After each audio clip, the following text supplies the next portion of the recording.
جس کے بعد حضرت عمر جروسلم کے اندر بیت المقدس پہنچے۔ بیت المقدس وہی جگہ تھی جہاں اس سے ہزاروں سال پہلے سلیمان علیہ السلام نے ایک بہت بڑی مسجد بنائی تھی،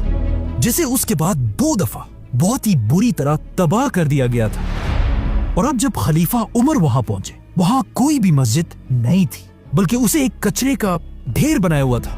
اسی لیے سب سے پہلے حضرت عمر نے یہ جگہ صاف کرائی اور پھر یہاں لکڑیوں سے ایک چھوٹی سی سمپل مسجد بنائی۔ حضرت بلال رضی اللہ عنہ نے اذان دی اور مسلمانوں نے یہاں پہلی بار نماز پڑھی۔ حضرت عمر کی یہ چھوٹی سی مسجد آج ایک بہت گرینڈ مسجد ہے، جسے مسجد الاقصی کہا جاتا ہے۔ حضرت عمر کے بعد مسلمانوں کے نئے خلیفہ حضرت عثمان بنے، جنہوں نے جروسلم شہر کو اور بھی ڈیولپ کیا۔ یہاں بڑے بڑے کنویں بنائے اور نئی سڑکیں بنائی۔ اور حضرت عثمان کے دور میں فلسطین اور اس سارے علاقے کے گورنر کا نام معاویہ رضی اللہ عنہ تھا۔ حضرت عثمان کے بعد مدینہ کے سارے مسلمانوں نے اپنا نیا خلیفہ حضرت علی رضی اللہ عنہ کو بنایا۔ حضرت علی کی حکومت پورے خلافت میں پھیل گئی، سوائے ایک علاقے کے، شام، جس میں فلسطین بھی شامل تھا، کیونکہ یہاں کے گورنر معاویہ رضی اللہ عنہ نے خلیفہ علی رضی اللہ عنہ کے ہاتھ پر بیعت نہیں کی تھی، اور یہاں سے اسلام کی پہلی سول وار شروع ہوئی، جس کے بعد حضرت علی کی پوری خلافت میں فلسطین ان کے کنٹرول سے باہر رہا۔ حضرت علی کے بعد مسلمانوں نے اپنا نیا خلیفہ حضرت حسن رضی اللہ عنہ کو بنایا، لیکن جیسے ہی حضرت حسن یہاں خلیفہ بنے، وہاں معاویہ رضی اللہ عنہ نے اپنی خلافت کی بیعت لینا شروع کی، اور انہوں نے اپنے اس خلافت کی بیعت کہیں اور نہیں بلکہ جروسلم شہر کے اندر لی۔ اس کے کچھ ہی عرصے بعد حضرت حسن رضی اللہ عنہ نے آخر مسلمانوں کی اس سول وار کو ختم کرنے کے لیے اپنی خلافت چھوڑ دی، جس کے بعد حضرت معاویہ پوری دنیا کے مسلمانوں کے نئے لیڈر بنے، اور مسلمانوں میں ایک خاندان کی حکومت شروع ہوئی، بنو امیہ۔ حضرت معاویہ کے بعد ان کا بیٹا یزید بادشاہ بنا،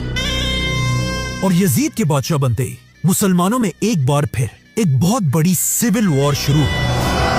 اور اسی یزید کے دور میں اسلام کا سب سے دردناک واقعہ پیش آیا، کربلا، جس میں یزید کی فوجوں نے رسول اللہ صلی اللہ علیہ وسلم کے خاندان اہل بیت کے بہت سارے ممبرز کو بے رحمی سے شہید کر دیا۔ کربلا کے بعد مسلمانوں کے اندر یہ سول وار اسی طرح چلتی رہی، اور یہ ایک بہت بڑی کنفیوژن تھی کہ آخر یہ سول وار کون جیتے گا۔ اس کے کچھ ہی عرصے بعد ایک آدمی آخر اس پوری سول وار کو جیت گیا، بنو امیہ خاندان کا بادشاہ عبد الملک۔ آج بہت سارے لوگ اس عبد الملک کو نہیں جانتے، لیکن عبد الملک اس زمانے میں ایک بہت ہی طاقتور بادشاہ تھا، جس نے بادشاہ بننے کے بعد جروسلم کے شہر میں ایک بہت ہی فیمس بلڈنگ بنائی، جو آج تک اپنی جگہ پر کھڑی ہے، اور یہ آج تک دنیا کی سب سے مشہور بلڈنگز میں سے ایک ہے، the dome of the rock.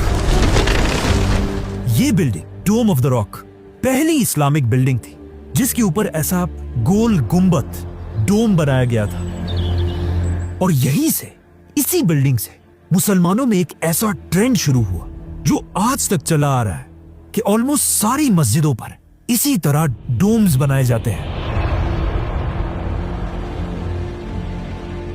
کہا جاتا ہے عبد الملک نے یہ بلڈنگ بنا کر اس کے اندر کچھ قرآن کی آیتیں لکھی، اور اس کے ساتھ ساتھ اس بلڈنگ کے اندر بڑا سا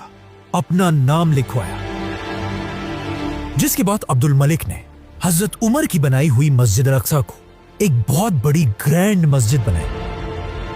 فلسطین اس کے بعد آنے والے کئی سالوں تک اسی طرح بنو امیہ خاندان کے کنٹرول میں رہا،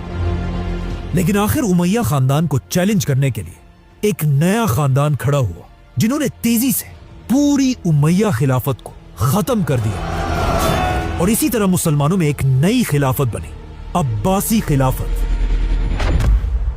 جس کے بعد آنے والے کئی سالوں تک فلسطین اب عباسیوں کے کنٹرول میں رہا۔ لیکن جیسے کہ ہمیشہ ہوتا ہے، آہستہ آہستہ عباسی خلافت کی طاقت ٹوٹنے لگی، اور عباسی خلافت کا